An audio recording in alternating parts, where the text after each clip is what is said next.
strong, looking out for hurting children all around, and helping the parents carry on. Standing united, we'll overcome. We're Family Fest, giving our best, empowering families to be the pillars of society. Family Fest, bringing healing and rest to hurting families, bringing help, hope, healing, happiness, bringing help, hope, healing, happiness, bringing help, hope, healing, happiness.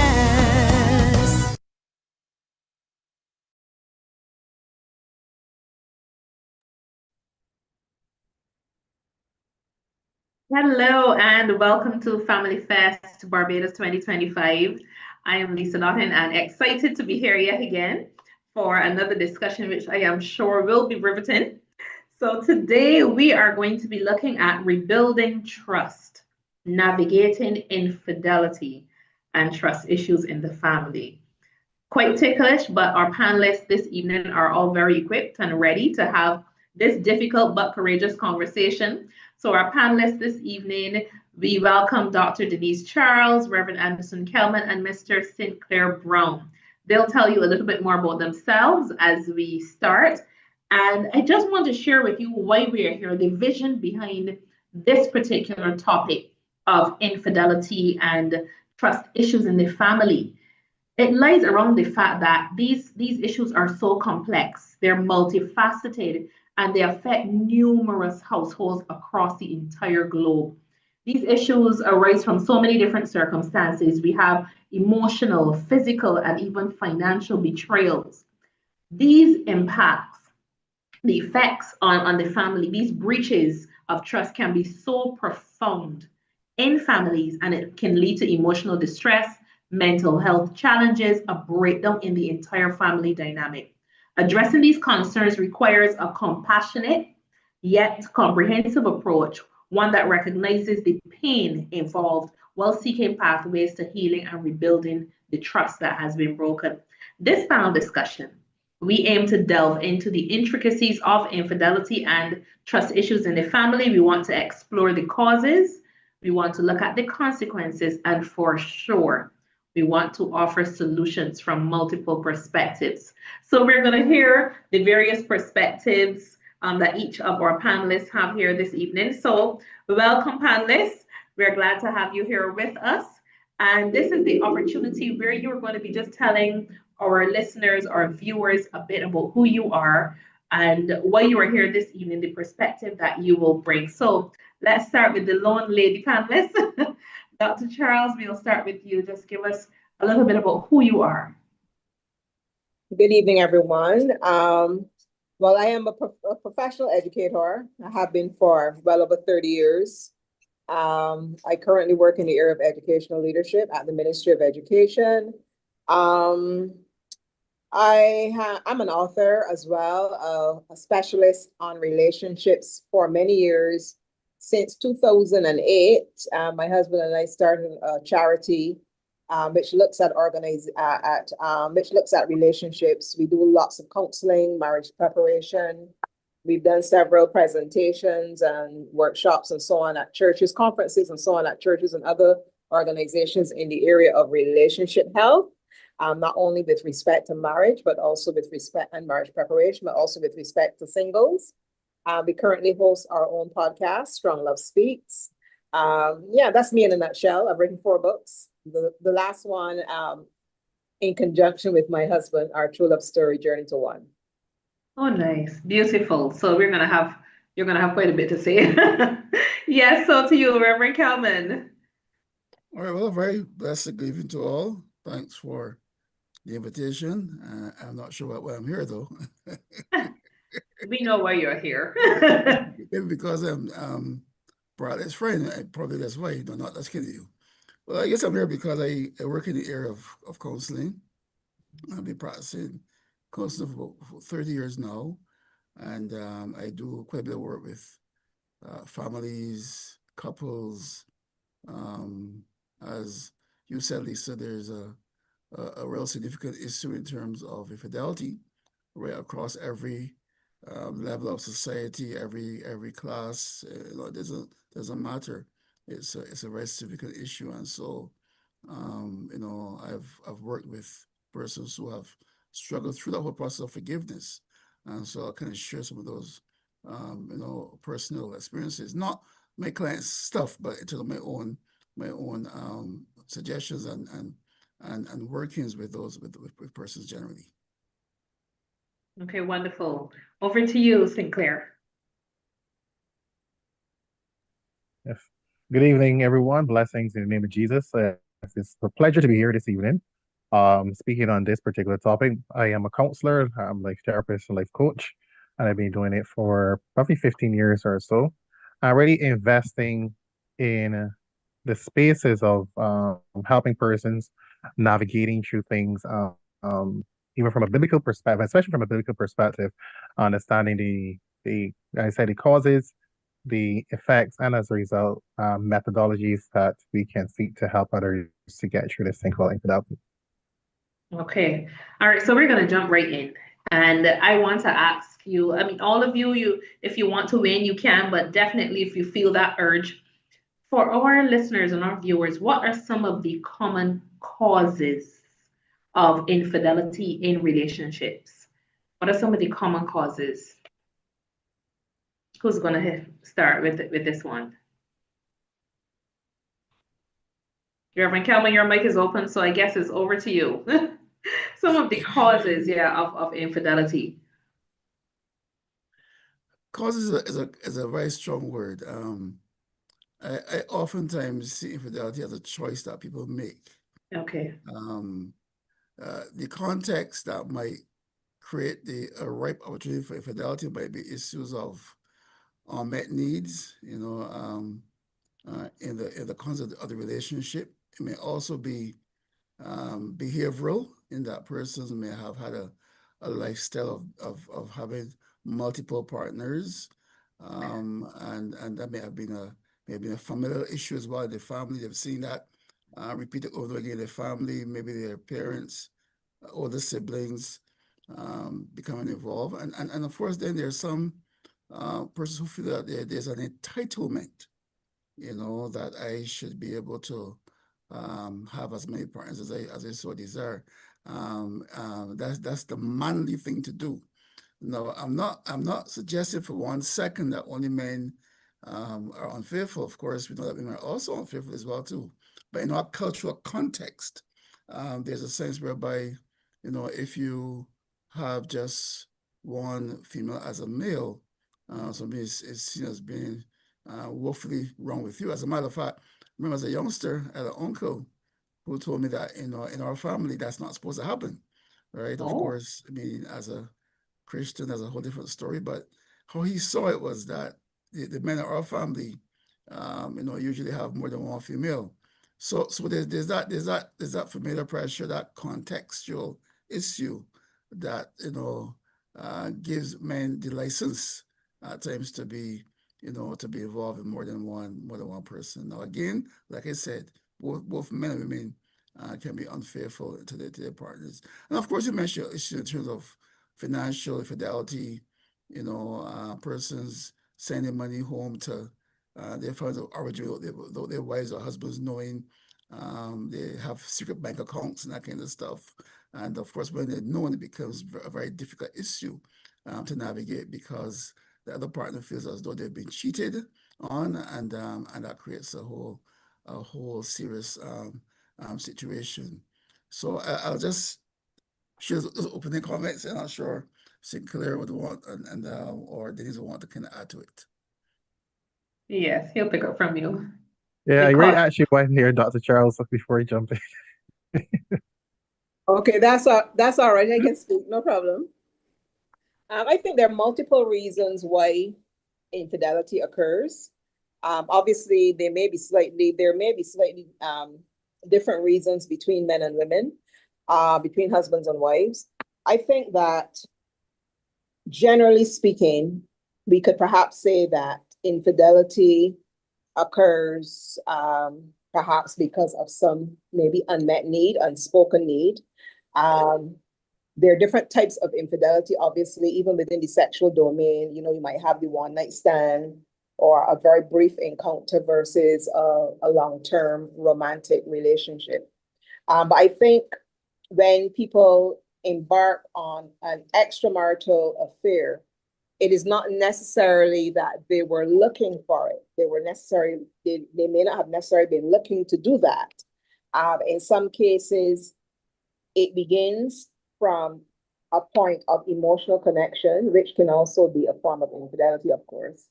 But it begins with oversharing, with people becoming too close. And again, the genesis of that may be that a need is not met in the marriage. There's a sense of loneliness, there's a sense of disconnection, a loss of intimacy, of intimate connection. And I don't just mean sexual intimacy, but I mean even emotional. The romance is gone. You feel as if you're just living with a roommate and you're looking for something extra.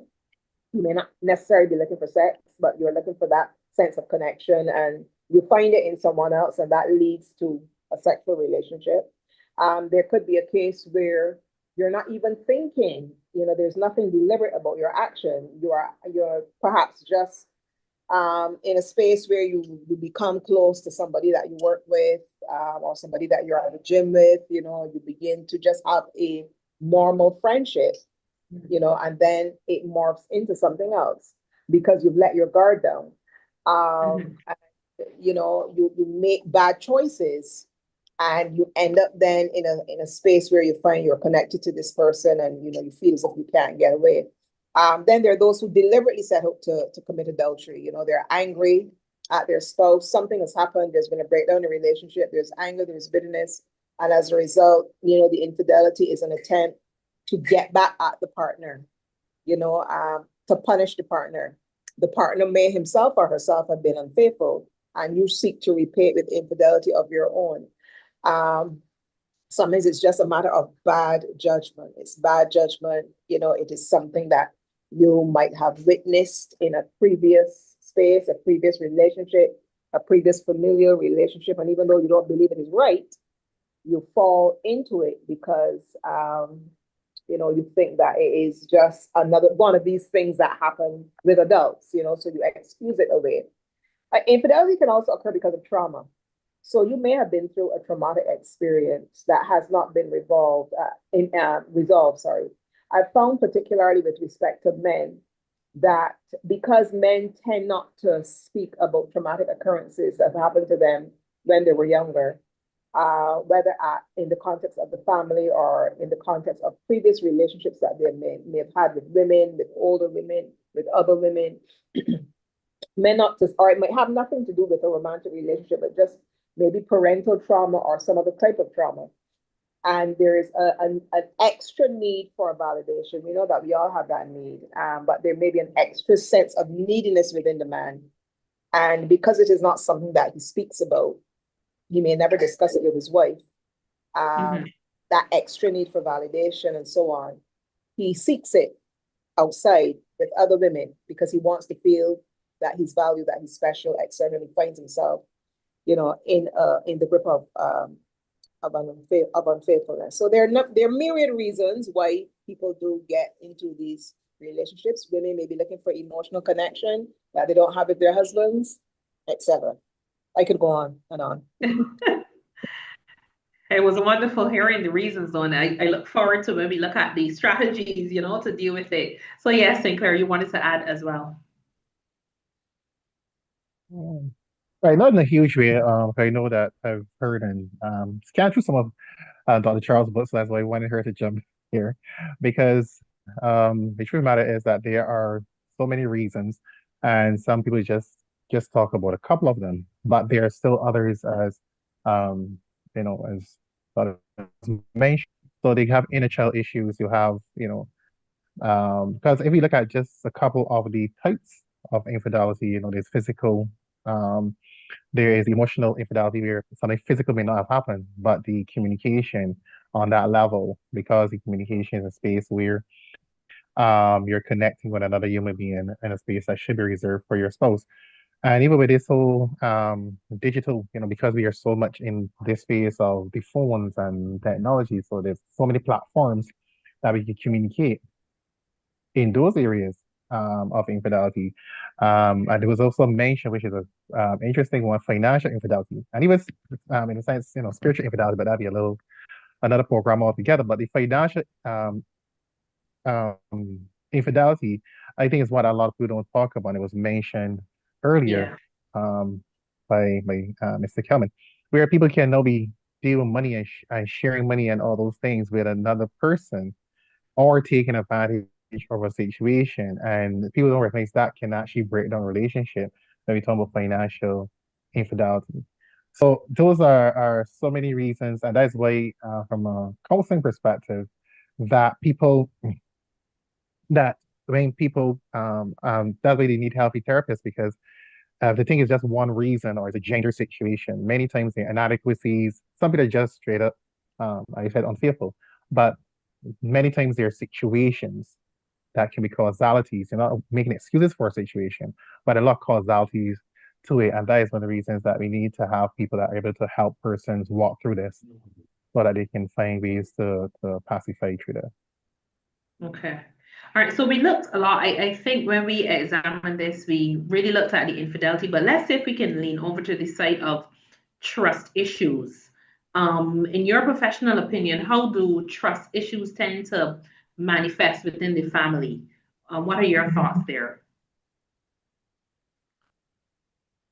When you say I mean, trust issues, Yeah, I was just clarify on the trust. When you say trust issues, but you sorry. want to clarify, maybe bring that into the relationship with them. The broader sense, because the infidelity, you tend to think more so in terms of the relationships and to use the general parlance, cheating and so on. But then as it relates to family, because we have parents, we have children, we have siblings, we have trust issues. How can we tell that there are serious trust issues in a family or within the family dynamic? What does it look like?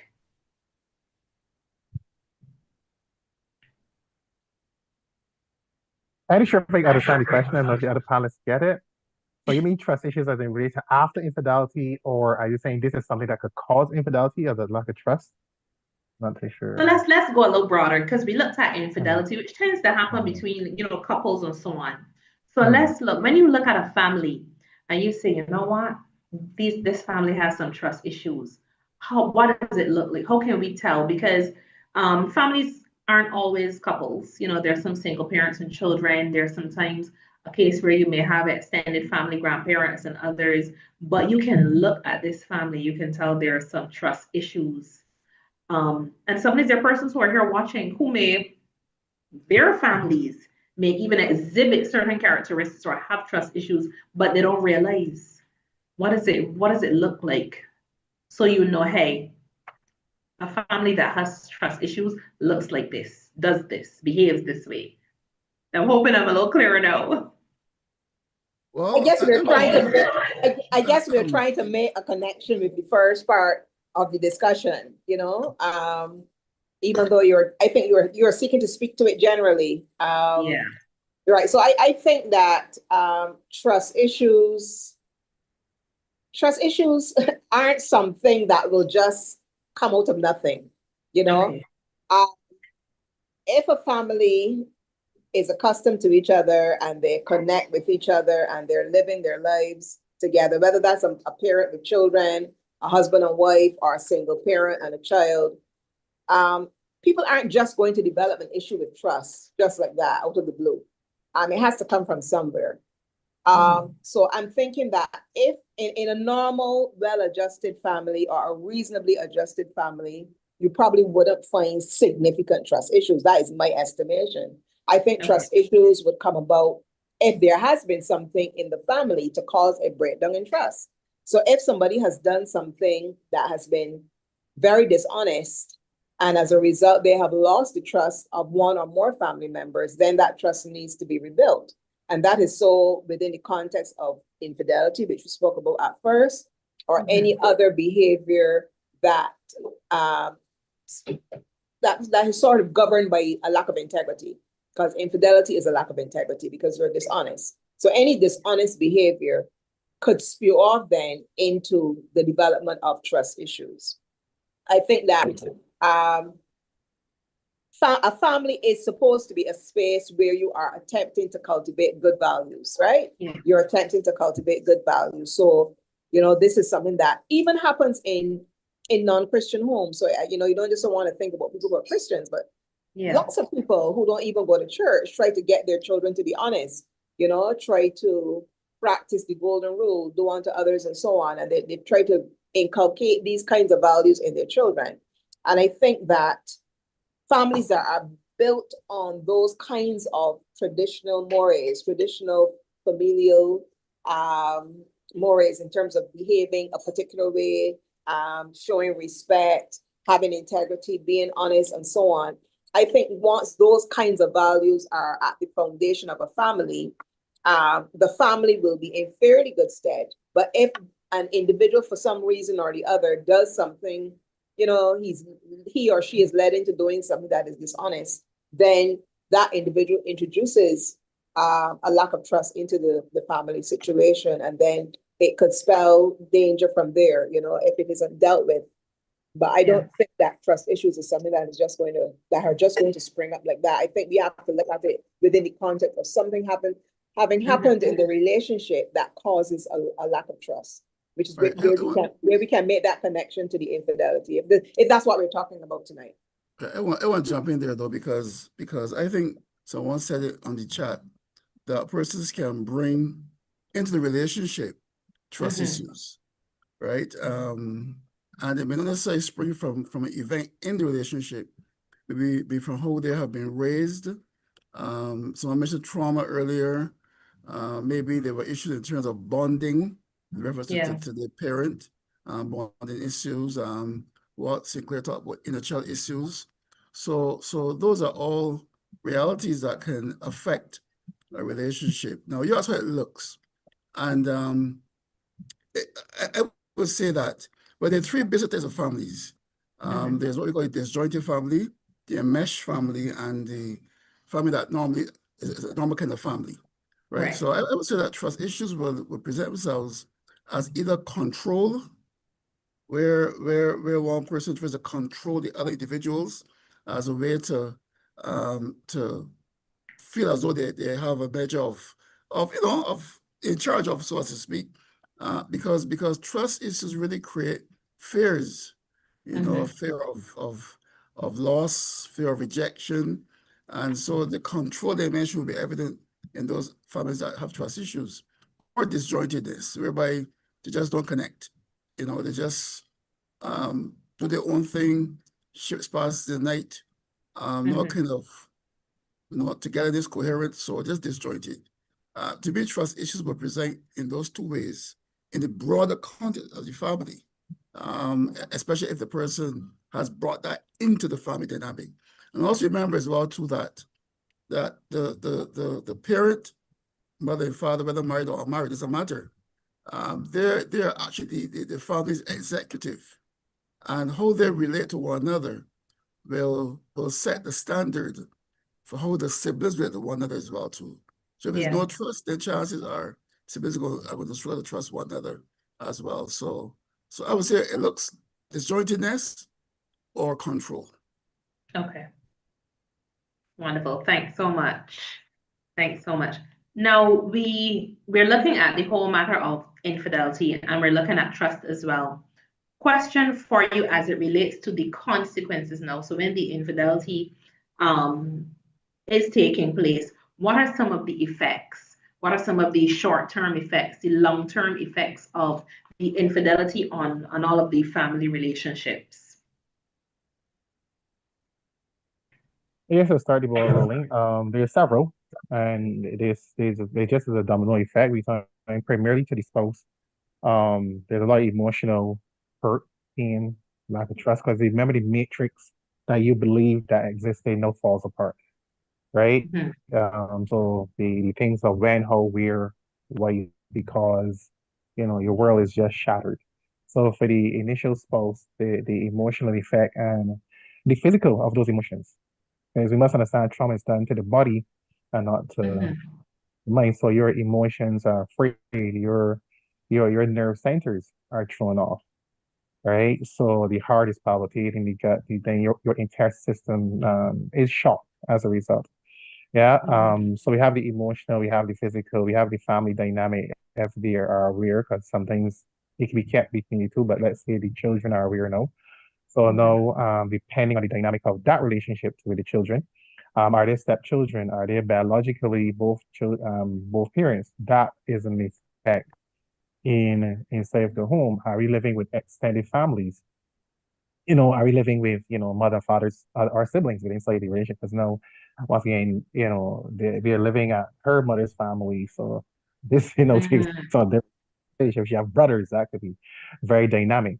And we're looking at, the other person's trust, where other persons don't trust the person that they could be a male or female, because now they're trying to question those things.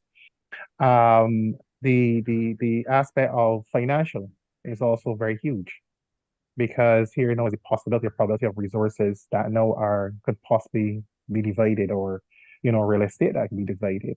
So it goes so much deeper, where the family was functioning in this system, and now everything is shattered, or has the potential to be shattered. So it's very emotional, very mental, very physical and financial. But I also want to try here, there's a very spiritual component to it too.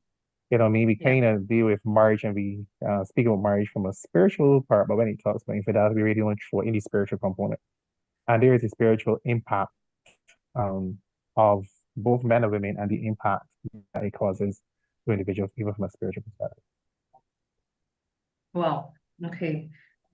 Interesting. And I love the fact that you mentioned the spiritual component when we look at the effects of infidelity on the family. Anybody else wants to just add in a bit on the short-term or the long-term effects of infidelity on the family relationships? But I think before we begin to look at the impact of infidelity on the family, we have to look at the impact on the couple. Because how the couple chooses to deal with the infidelity, that is what really has ramifications for the wider family, whether that be the nuclear family with children or the extended family. So I think you can't just jump straight into looking at the impact on family. You have to look at the impact on the couple. How does the couple deal with the infidelity? Has the infidel come clean? Has the infidel exposed everything that has happened in the relationship, whether that be the male or the female? Has everything been brought to the table, or are certain things hidden? I am always one to advocate that anytime there has been infidelity, it must be confessed. I don't believe the ditty that says what you don't know can't hurt you. I think that anytime there's infidelity in a relationship, if the relationship is to be repaired, if there is to be healing and restoration in that relationship, then the person who has done the infidelity must come clean and confess everything. So one of the impacts or the effects, sorry, of infidelity at the get-go would be that need to make yourself ultra vulnerable to the spouse that you have hurt. You have to acknowledge that there's a lot of pain, a lot of hurt, as you have said, involved in infidelity, and it isn't something that a couple is going to be able to just walk over or walk away from easily. Obviously, it should involve forgiveness if there's going to be repair, but forgiveness is something that, in this case, becomes a process and not just a one-off event. Grieving is a very important aspect of the infidelity journey. Both individuals, both the infidel and the other couple, both of them have to grieve the relationship, because at the end of the day, once there has been a breaking of the covenant, that relationship is not what it used to be, and it can never return to what it used to be. Yes, it can be repaired and it can turn into something even more beautiful, but it will be never what it was before the infidelity. And that is something that both individuals have to come to grips with. And that is a part of the healing process, going through that grieving. The individual who, for example, has been cheated on should be allowed to respond in a way that he or she chooses to respond, whether that be screaming, crying, needing to be apart from the partner for a while. needed to move out of that room, move out of that space, move out of the home for a while, whatever that individual think they need to do within the bounds of the law, of course, whatever they think they need to do to deal with that grief and to help it to kind of make it make sense to them. They need to be able to do that, give them the freedom to do that. But at the same time, when there is a coming back together now to have that discussion about what went wrong, the infidel has to be willing to be open to whatever questions that party has with respect to what happened, who did it happen with, how long did it go on, what did you do? There should be no limits to the questions that individual needs to ask.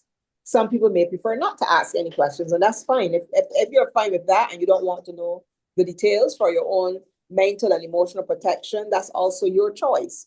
But if you do want to know the details, then your partner should give you those details, because that individual now has to be totally open. Trust has to be rebuilt, and the only way trust can be rebuilt is if you are totally open and honest with everything that's happened. So when you talk about the impact of infidelity, you have to look at how it impacts that relationship. How does it devastate that marriage? And when we deal with that first, then we can begin to build out and look at the impact and the effect on the family and how it should be dealt with at the level of the family. Wow. Right. So I want to make a comment though that, and I agree with what Dr. Charles just said, but the reality of it is that infidelity impacts not just the couple, but also even the children as well.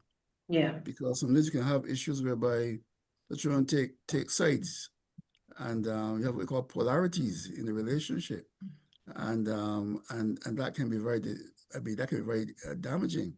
So damaging, even if the couple decides to reconcile, the damage can already be done to such a degree that those children are not reconciled to the parent who's responsible. And it can even go even further than that. Those children can then turn against the parent who was impacted negatively because they think that that parent is acting stupidly or so. So it can affect the family in that regard. It can also affect the community, the church community, right? I've seen use of infidelity split churches, where some person say, yes, I agree with her, he was wrong, he was wicked, and the other persons agree with the man, you know what I mean? And it really affects the entire community. As a matter of fact, sometimes in the healing process, or rather before the healing process starts, the person will have to leave the church and go elsewhere for a period of time, as they really begin the healing process. So it has rippling effects right through the entire individual and the couple, the family that are being impacted by the infidelity issue. Yeah. Wow, I didn't, sometimes we look at these things, we're just thinking about the family, but we forget the church family. And how these things do impact the church family, because a lot of our churches, even within Barbados, are made up of families.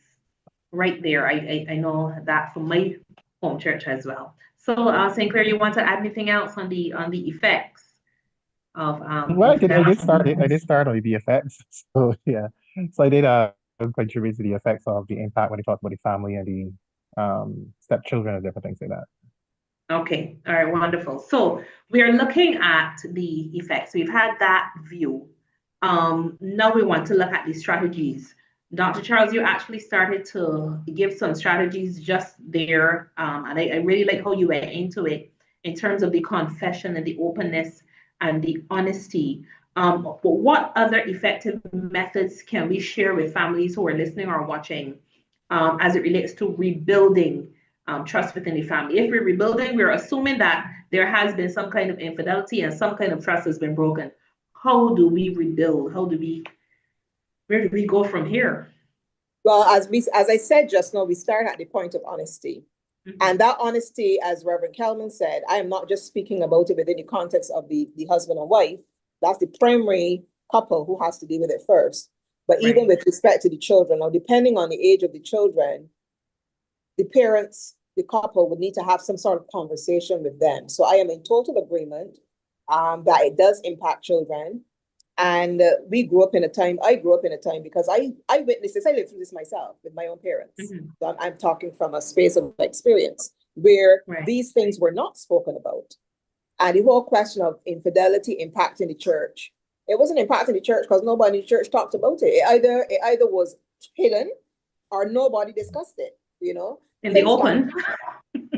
things perhaps have changed a bit, I'm hoping, you know, Yeah. but there needs to be a conversation with the children, even if the children are what we would call small, if they're primary age children. Obviously, age appropriateness would dictate you say certain things and you leave certain things out, but there's nothing wrong with the infidel, if it is the father or mother, also telling the children that they're sorry. There's Right. nothing wrong with saying that to the child. I'm sorry, daddy, mommy made a mistake. I shouldn't have done X, Y, Z, and so on. So confessing to the children age appropriately is also very important.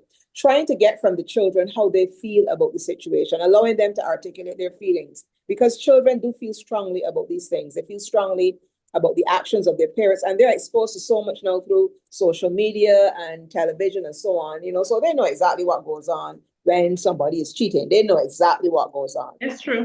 So having that conversation, allowing the children to talk out how they feel is a part of the healing process. You might want to do family counseling and not just couples counseling. You may want to do a forum which will allow the children to be there with you as well. So this is in addition to the couples counseling, having some sessions where the children can come and talk about how they feel, right? Then, it's about creating a whole new structure for the family. So you've recognized that you've done wrong, whether husband, whether wife, whether both of you, and now you want to chart a new path for your family. Obviously, you understand it's not going to occur overnight, but you can decide, well, together now we want to design this family differently. We want to, for example, pray more together as a family if we are a Christian, or we're going to decide to go to church as a family again if we stop doing it, or we're going to decide to have a family conference, a family evening, a games evening, a time where we go once a month as a family, we play games, we do things together as a family. Now, this is in addition to what the couple will be doing Right. with themselves. So I'm speaking out to the broader family, including the children in the forgiveness. Now, I think if children can be angry with their parents, I know children Oh, yeah. can carry anger for years, but that happens when they are not allowed to articulate how they feel. There's no space for them to talk to mommy and daddy about how they feel. So therefore they bottle everything inside and it turns into anger, bitterness, hate, and so on. But when they are allowed to speak, when they can hear their parents confessing and they can see mommy and daddy being vulnerable, I think they can learn with time to forgive and extend grace to their parents. What they see their parents practice with each other will also help them to forgive. So if you see a mother who is very forgiving of the husband who has done her wrong, which is what I saw. So I saw my mother, who was a Christian, being extremely forgiving of my father, and she was not weak. So her forgiveness of him, I never saw her as weak because she also articulated how she felt. And she is from an older generation, but she spoke to him about what he was doing and she brought it out into the open. I knew what he was doing. My brother knew what he was doing. And, she allowed us to, we didn't have those discussions with her because that was not that time where parents would talk to their children. So we didn't have discussions, but we saw how she dealt with it. And we saw her also pray for him, sorry. So because she modeled a certain type of behavior, Right. that made it easier for me to forgive my father. And actually my posture towards him was, I never hated him for it, but I didn't like the fact that my mother was unhappy. You understand? So I never hated my dad, but I never liked the fact that my mother was unhappy. But because she modeled grace, she modeled compassion, she modeled love, even though she was strong and spoke up for herself, she had a good balance, I think, which allowed me in time to deal with it in the right way. So I think when children see their parents modeling the right thing, it's easier for the children. Now, if the parents are unhealed, are unhappy, and are traumatized, to a very large degree, particularly because of things that they themselves may have experienced that were not settled in their own lives prior to the marriage, then that is a double whammy. And that makes it very difficult for them to forgive, and therefore the impact on the children will be very negative. All right. Wonderful. So I want to make a few quick comments though. Not too long. I want to suggest that reconciliation begins with saying I'm sorry. Mhm. And that sorry has to be not based on whatever the partner has done in terms of the relationship. That sorry has to be based on the choice that you have made.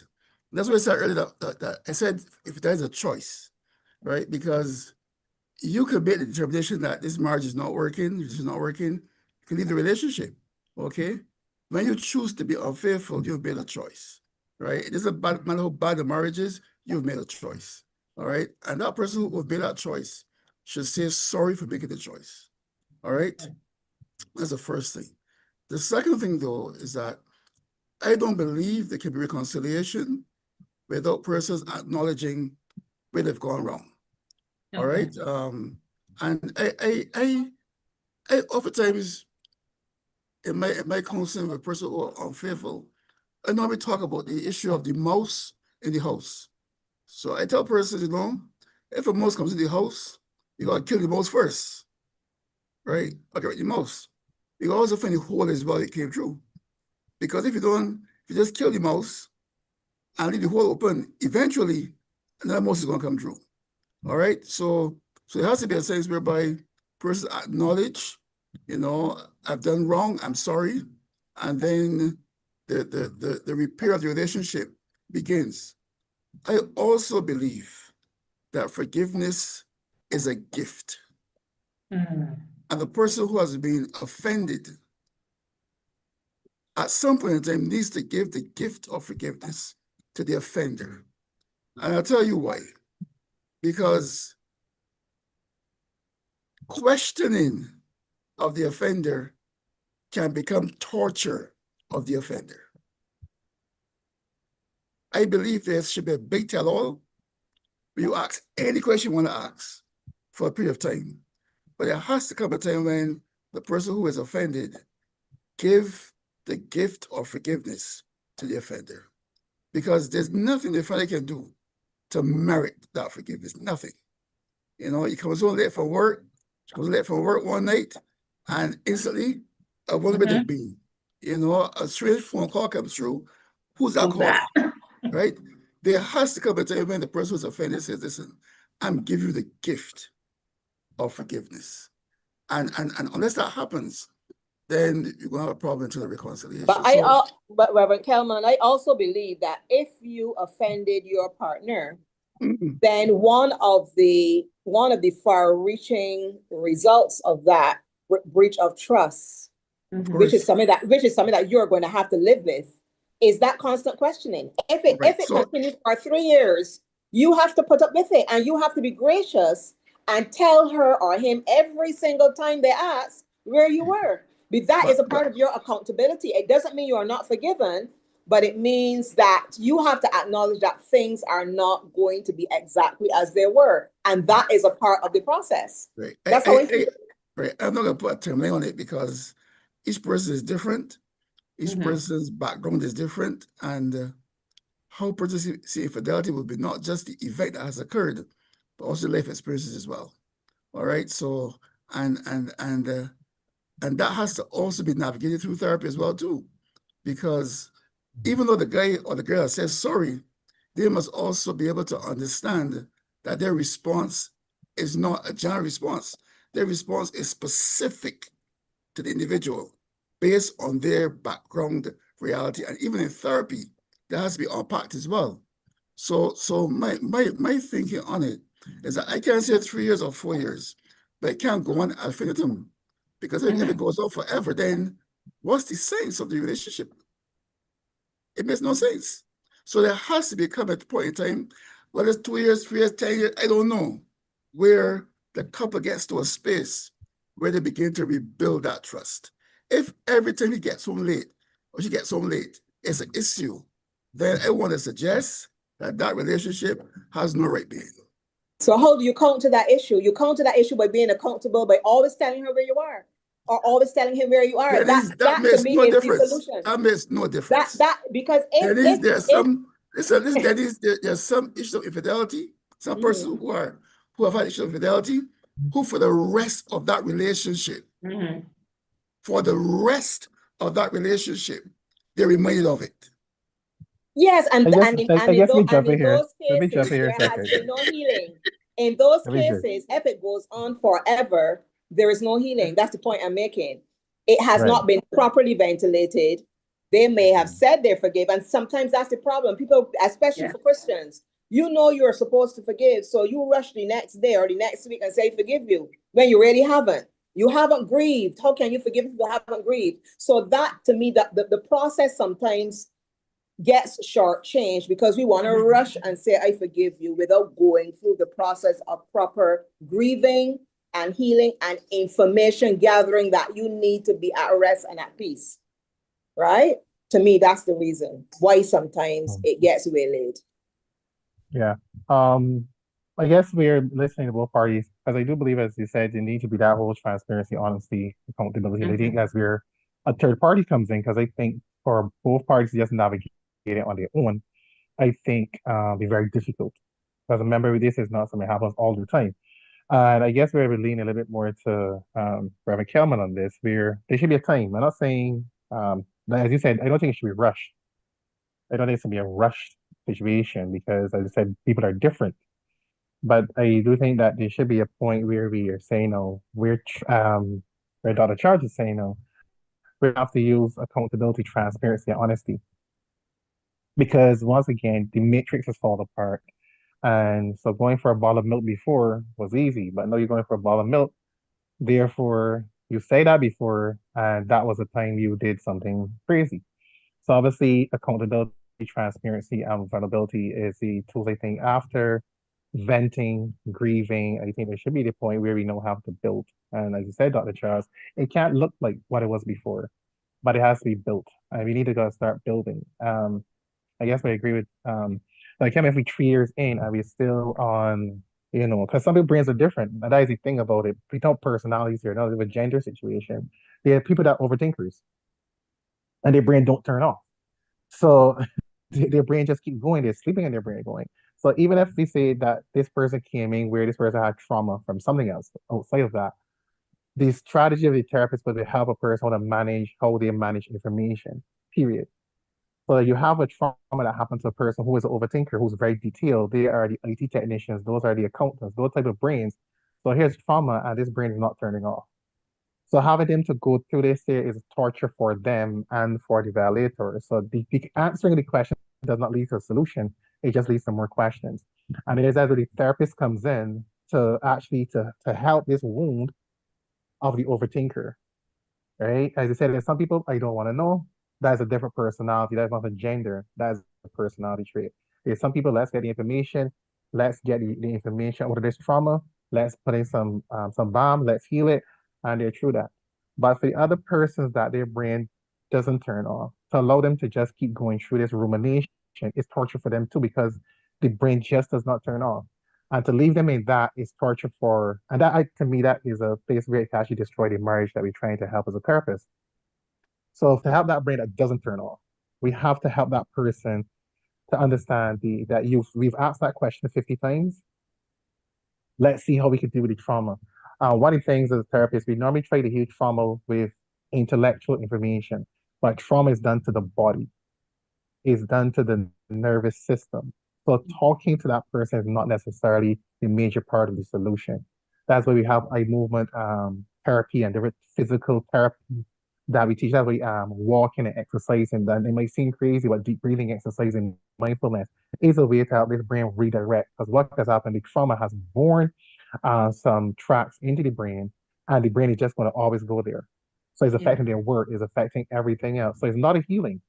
So I do agree. Please vent. How that person want to grieve, those things. But as a type of person is in that ruminative space, the wish is not building anymore. But be accountable. So the person is giving accountability, transparency, but the person really doesn't turn off. As a therapist, I think we need to go to that person, help them how do you heal this brain with the trauma? And by extension, here's a vulnerability, accountability, and transparency. And another thing I want to add into that also is forgiving yourself, you know, because there is a forgiving of this person, but also forgiving of your own self and the grieving also in all the areas of the person who is the violator of those situations. And therefore allowing those persons to also, because imagine the person I was a violator is an overthinker. Now all of a sudden the solution to their brain is suicide because they could get into that guilt space and get stuck in that space too. And they're now saying the only way to get out of this phase of condemnation, whatever, and next thing they're doing something traumatic and they end up on substance abuse or something like that. So I do believe that having healthy therapists to sit with persons to walk through those spaces is very important. All right. Right. So I want to also Go ahead. comment on the whole issue of the reason why persons will ask questions. And they'll ask questions because, they want to know if it's safe, if this relationship is safe again, and that's their way of trying to test the relationship. And can they take the risk of being vulnerable again? Yeah. And that's understandable because that's growth, yeah. And so the person has to be able, the offender has to be able to validate and to assure the person that it is safe again. But ultimately, the person who's been offended at some point they has to take the risk of being vulnerable again, right? And if they're not going to take that risk, there can be no reconciliation. And the offender cannot he cannot or she cannot earn that. They can't earn that forgiveness, right? That's be given to them. All right. See how Christ gives us forgiveness through his grace toward us? That it has to be a gracious act by the one who has been offended. And it does two things though. One is that it shows growth in the person who has been hurt. But it also creates a measure of control because I've made the decision to forgive you. I'm not the victim anymore. I've made a decision to forgive you. Well, I like the holistic approach that you all have taken to it. I love the because we're hearing not only the emotional side, the familial side, but we're hearing the physical, and I love that angle that you brought in there as well, Sinclair, because sometimes I think we forget, and we're in a Caribbean climate where thankfully I believe persons are warming up to the idea of counseling and therapy and going through the steps to save our families from many issues. And right now we're looking at the infidelity and trust. So we've examined it in its fullness as best as we can in the time frame. We've looked at how it affects our families. We've looked at some strategies. Before we get into our final words, what professional resources would you say are available? I mean, we have the Barbadian group listening to us here. I'm sure there are some persons across the Caribbean who are going to listen as well. But for any persons here on island who may be wondering, who can I go to? Who can I talk to? What organizations do we have out here? Resources. I believe there are many, but there should be some key ones that we can tap into. I guess there are a lot of counselors, and I think one thing with Barbados is that we have been investing in counseling courses. There are therapists, there are psychologists, there's psychiatrists out there. There are pastors who are training themselves, they're training congregation of members to be able to deal with relationship coaching and to assist with things like that. So I think we are having this environment where people are recognizing, you know what, we need to get somebody who is not biased. Somebody's not my family, not your family, not your friend, not my friend, somebody who's a third party that we can go to. And I think a lot of people are seeking, people know someone as a counselor. No, before wanting a counselor was a thing, but now counseling has already taken off, it's like jumping in the pool. But even about it, though, I think God has wrestling us that just listening to a person helps. I mean, we do see the professional, but I find that people really want to be heard, be seen, understood, and heard. And talking to a friend point of person, but the friend should listen and then have a resource. Say, okay, I've listened. Let me hand you over to, Dr. Charles, Reverend Kelman, a counselor, therapist that exists. So I don't know if they're big names, but I do believe that there are several people out there who are therapists that could assist people when we're going through these challenges. There are Beautiful. also other resources like books. I mean, there are books. People might not do as much reading as they used to, but there are some excellent books out there that would help you navigate overcoming an affair. There are several I have in my library. There are podcasts. There are videos that you can watch. So getting online, just Googling, you can find so many resources, because while counseling and therapy is good, not everybody may want to do it. Not every couple may want to do it. Some people may want to sit at home together and try to work through it themselves. Right. And I am not going to say that can't work. For some people, it can, depending on who they are and, how open they are and how open they are to new knowledge. Some people are very open to new knowledge and will pursue it on their own. There's a book that I have that I bought after hearing the woman on radio years ago. My husband's affair is the best thing that ever happened to me. I think she was on Oprah. And I bought the book, and it is it's a true story, of a marriage that was recalibrated and turned into something so wonderful after her husband had an affair. And it wasn't a one-night stand. It was an actual long-standing affair.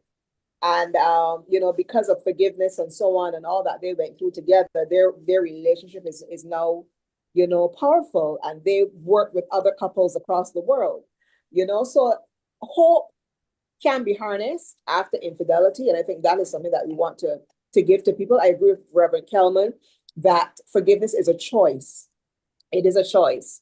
And it is extending grace to someone else. And if we don't want to forgive someone for something that has happened that is very damaging, then we are in essence saying that we are perfect and that we never fail. How can we ask God to forgive us if we're unwilling to forgive people? And sometimes you just have to be upfront with helping people to understand that they too will need forgiveness for something that they have done. No one is perfect. And once we can understand the flaws and the weaknesses in all of us as human beings, then that empowers us to extend grace to those people who have hurt us, even our spouses. And that might be a bit of a pill to swallow, but it is something that an individual can be taught to see, over time, that if you refuse to forgive, you're in essence saying that you're perfect and that there's nothing wrong with you that will also need forgiveness, and as I can't remember your name, sorry, your other guest said. Sinclair? Sinclair, yeah, sorry about that. He spoke about self-forgiveness. So that is both the infidel needing to forgive himself or herself, because they can be really hard on themselves for the mistakes that they made. And the individual who was cheating on may also feel, well, maybe I did something wrong, and they're beating up on themselves. It's my fault, I wasn't sexy enough. I wasn't this enough, So they will also need to look at themselves and extend grace to themselves as well. All right, beautiful. Now we've come to pretty much the end of our time together. One of you can take us out at the end. Just some final words for our listeners. How can I then, having heard everything you've shared with me, I may not have to deal with infidelity as there are trust issues as yet, but how can I then be proactive and guard my family from infidelity and these severe trust issues? Any final words? One of you can take that. I would suggest that the issue of communication is fundamental. Being able to talk and share how you feel, be open, don't allow things to fester. Always ensure that you let your partner know what you're thinking or you're feeling, so that there can be corrective action. Sometimes we think that a person should know, but they don't always know. And you can't hold someone responsible if you don't tell them. So I think communication is a major issue. And of course, I believe that one should always seek to keep the spark going in their relationships. So the things which brought you guys together initially, things you enjoyed doing when you first came together, those things should remain throughout the duration of the relationship. I know that we get children and we have other responsibilities and stuff, but I mean, it is very, very important to maintain some of those activities that would have been that brought us together. And of course, I normally tell persons that we have to be intentional about our relationships. You know, sometimes we can become so focused on the children that when they leave, we don't have a margin anymore. And so it's Yeah. important to be very intentional as it relates to nurturing the dyad, the husband and wife, the boyfriend and girlfriend. That has to be very intentional in terms of being able to keep that going in the relationship. And of course, my last point would be just simply, you know, get good counseling before and during. All right. Sometimes you go to persons who don't really got a clue what's going on, and they feed some of the erroneous beliefs.